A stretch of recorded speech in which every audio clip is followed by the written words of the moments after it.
Alright, everyone, so I just watched Velma on HBOMax. Now, first I'd like to point off, I haven't watched a single other review for this show because I didn't want my opinion tainted of it, because I knew there was a lot of pre-hate for the show, and I knew there was a lot of current hate just on opening weekend. I thought it was going to be like all 8 episodes, or however many episodes of the show there was going to be, so I was kind of let down that it was only the 2 episodes, I wanted to get the whole thing out of the way. And this show was it's very much its own show. First off, I'm just gonna do a play-by-play of the episodes because I'm kind of just going along with my thoughts here. So the first off, this origin storyline is just really bad. Like at first, Velma's like, "This is my origin story," and I just feel like that's just really bad writing. I don't really want to like. It's just bad writing. And then immediately, like roaches start humping each other. Like it's very much like, okay, this is like if I put this on for my kids, which I don't have kids, but I'm sure this I think this is a very valid complaint for the show is that if you have children, they're gonna watch it. They're gonna want to watch it because Scooby Doo is famously a family property. They're gonna want to not feel left out. I think if your kids are older than 14, they can watch this. It's fine. I was watching just as raunchy stuff in my preteen to teen years. That being said, they do immediately. The first scene is a locker room full of naked 16-year-olds in cartoon, and I immediately see where this could be a problem for a lot of people. Although I'm gonna look past this and give it the horror movie rule and just not care that it's sexualized teenagers and just know in my head that these are 30-year-old, 40-year-old voice actors as these characters and this is just a different interpretation. Though I've never had too much problem with the sexualization of teens in media because I mean I've watched movies like American Pie and Superbad growing up. So they kind of the show tries to be meta. The show deliberately is trying to be meta. It's very much trying to be an HBO's new Harley Quinn type show. Here's a bunch of raunchy humor. Here's a bunch of meta humor.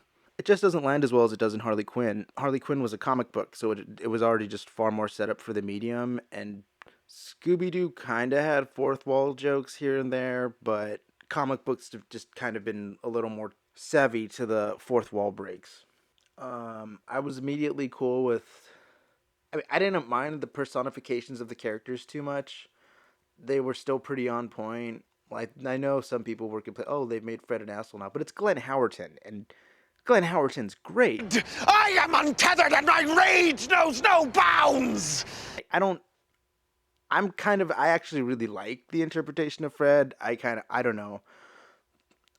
To me, the best Scooby Doo series is Mystery Incorporated.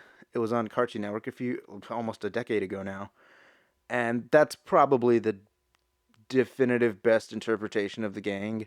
I think this follows my last two reviews of this show is very gay.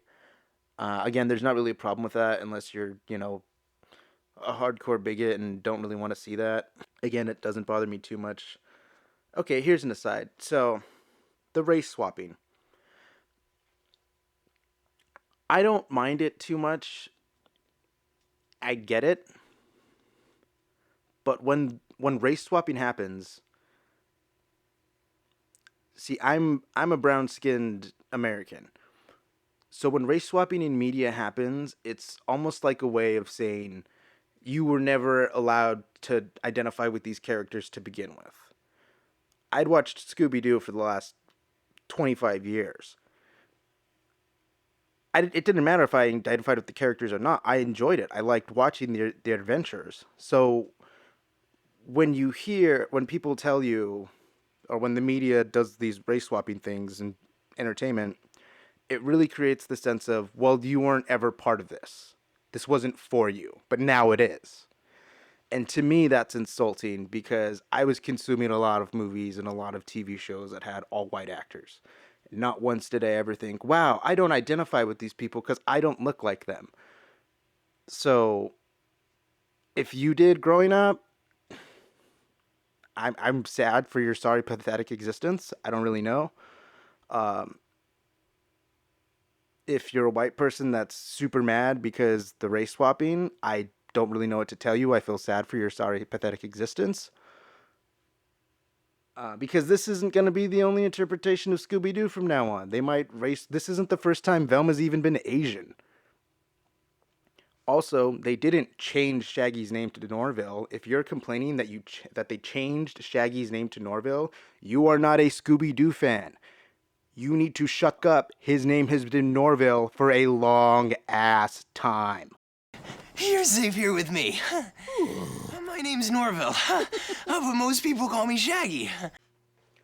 Also, Velma and Daphne are lesbians now, so that's pretty cool. If you're a pop culture pervert like myself, you've been waiting on this one for a long time. Also, like I said, this is basically supposed to be HBOMax's new Harley Quinn series.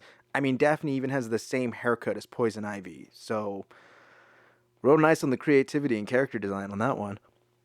Hell, James Gunn tried to make Velma into a lesbian in his first live-action movie, but the studio wanted to cut the storyline.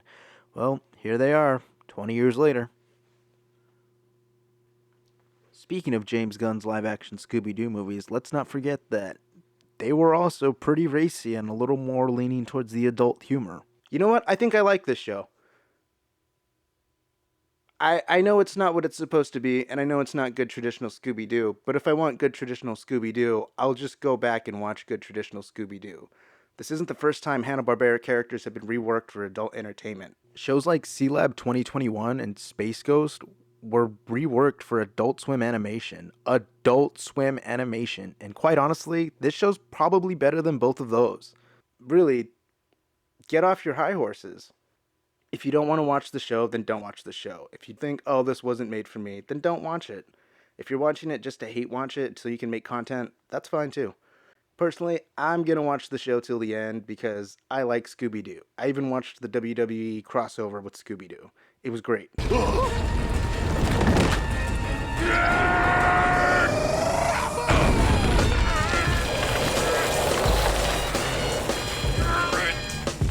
So, is this the best, most definitive Scooby-Doo property out there? No, definitely not. Was this a good review of the show? Probably not the best one. But at the end of the day, what show is perfect? I mean, what would this show be better if they added a laugh track? The original Scooby-Doo series had a laugh track. Would that make it more like Scooby-Doo? Now, I will address the obvious elephant in the room that Scooby-Doo is not featured in the series in the first 2 episodes. This is an origin story. So I'm assuming by the end of the episode, by the end of season 1, if they do more than one season, I don't think they will. Something tells me it'll get canceled. So I can only assume that by the end of the season, they will have acquired in some way our beloved iconic pup, Scooby-Doo. Scoobert Doo, as he is formally named. In Cartoon Network's live-action movie Scooby-Doo The Mystery Begins, where the gang comes together for the first time, the song featured for the movie was Ann Arbor's You and I, in which the lyrics for the main chorus are "Without you, there's no reason for my story. Without Scooby-Doo, there is no reason for this story." So I am eagerly awaiting the debut of Scooby-Doo in the series Velma. Because it has to happen, right? Even if they're saying it's not going to happen or that he's not in it, it has to happen, right? Because if it doesn't happen, well, I mean, like it could be the last 5 minutes, like the last 2 minutes, the last 1 minute, like, oh, Shaggy's gonna go adopt, Norville's gonna go adopt a dog, and then end on that. I'm cool with that. Good thing we're not in this to be liked. That didn't come out quite right.